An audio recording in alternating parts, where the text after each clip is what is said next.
lost about 25 pounds. What type of work? First of all, I never said that. No. Don't believe all you read on the internet, guys. All right.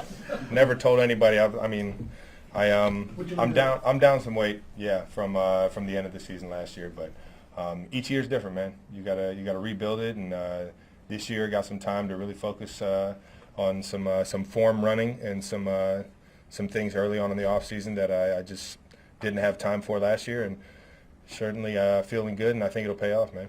I know a lot of people are talking about this, the last dance or something for you, but we've always talked throughout the season, if you lose the Super Bowl or whatever, it's a failure for you. If you come back and win, people keep asking me, are you going to come back? I don't want to speak for you, but have you even thought that far ahead if, by chance, you get back to San Francisco next year? I mean, I got 1 year on this contract. I know that, and we'll try and figure out something for next year. The Chiefs organization knows how much I love them. I can't see myself ever playing anywhere else.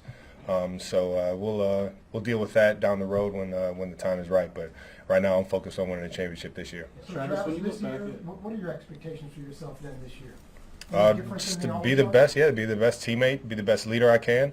Last year, I think I failed, especially in that last game, and being a leader and being the one that could step up and make plays. So just setting the bar even higher for myself this year than I have in the past. Other than winning another championship, what would make this season a success for you? That's the only way I determine whether it's a success or not, man. It's just kind of how I'm wired now.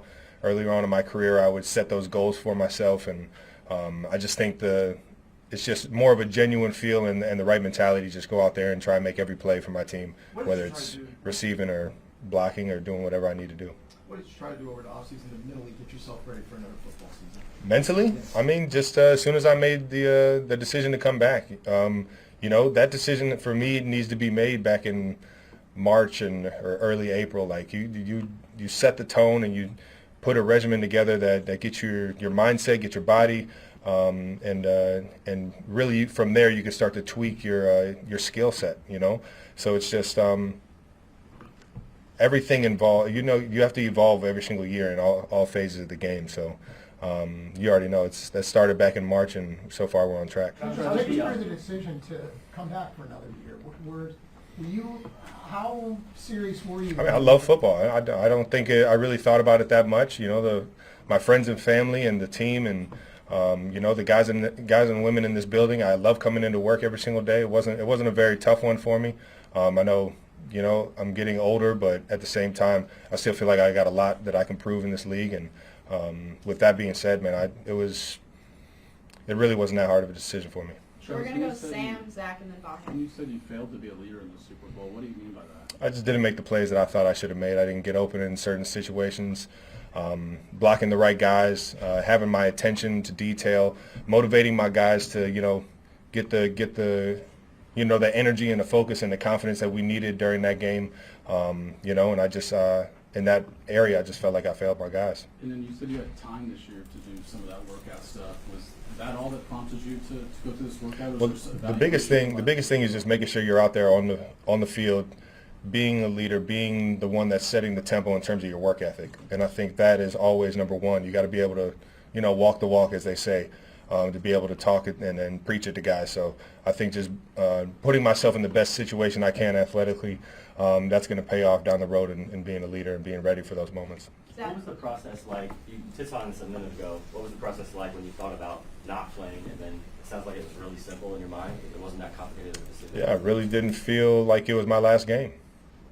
Just felt like I got a lot more to prove, and I have so much more fun coming into the building. This is related, Travis, but that first podcast you guys did right after the Super Bowl, it really sounded like you were going to be torn, that you were really weighing all those things. Are you able to just clarify a little more about waiting those few days? Well, yeah, I mean, you want to let the emotions die down. That was the biggest thing, is that you don't want to make decisions off of initial emotions. But for the most part, once they died down, I still felt like I had that fire in my chest to be able to keep coming in and building and be better and chase another Super Bowl, man. We'll go Pete and then Matt. Pat, Andy, media, they often describe it as a future Hall of Famer. I guess, how do you balance what you've already accomplished with staying hungry and what could be this final year or multiple final years?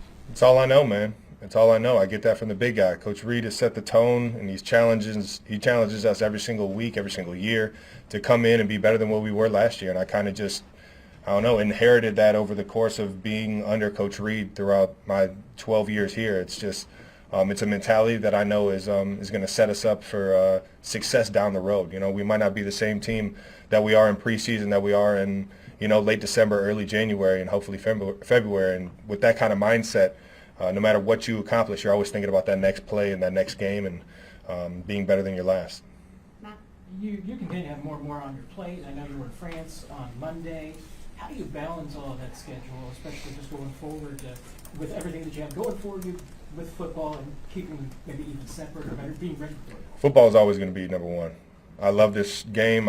It's still my childhood dream. You know, when I really thought about it, I think this offseason I got back to, you know, just wanting to focus more on this game and getting the most out of this game as I possibly can while I'm still putting on the cleats and putting on the pads. So this will always be number one in terms of, you know, my business, you know, world and my career path. And yeah, with that being said, everything else is just kind of, you know, making sure that I'm accountable for the people that I agree to team up with, like the podcast and going over to France. Did Coach give you any advice just as far as how you balance that time during this offseason and just kind of giving some time for yourself and say, hey? I mean, Coach has always given me advice at everything in life. You know, I think he's kind of trusted me in a lot of the aspects, knowing that I've handled it a certain way. But he's also challenged me a lot to make sure that I'm still being the guy in the building for him to be able to, you know, lean on in terms of that leadership. So We're going to go last couple, starting with Blair. Travis, we saw the ring boxes set up outside. What will the ring this year symbolize for you? You know, everybody has their own view on it. Unfortunately for me, I'm only interested in Super Bowl rings. I know what the AFC Championship means to this organization and the family, and you know, the 15 wins and everything is something special that I let everybody else be happy with. Last year wasn't a success for me, and I'm motivated to make sure that we get that other ring this year. We're going to go last to Sam. Travis, just one more follow-up on your off-season work. Do you already notice the effects of the work that you put in? Yeah, and I'm still putting it in. It's going to be a grind. It's going to, you know, that's what I'm talking about. You got to make that decision early in the off season for a guy like me, because that grind starts now and hopefully it ends in February. And you just keep that consistent work ethic throughout it all, and hopefully throughout the rest of this off season, going into the actual season, and then towards the playoffs. If we're lucky enough to make the playoffs and make another run at it, you'll keep seeing me get better and better as I plan to.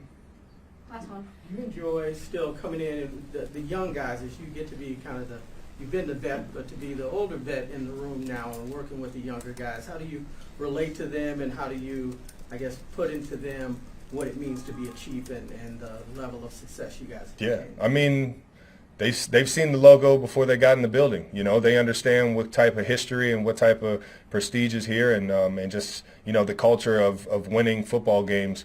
So when you get into this building, you know it's serious. You know we're coming to work, and you know, I think it's not just myself being the oldest guy in the room. It's guys like Chris Jones and obviously Pat Mahomes, Drew Tranquil. You know, Bert. Everybody's really, you know, putting their spin on it, but I think when you get young guys in the building, you get them around this culture, they understand real quick what exactly it takes to be a champion.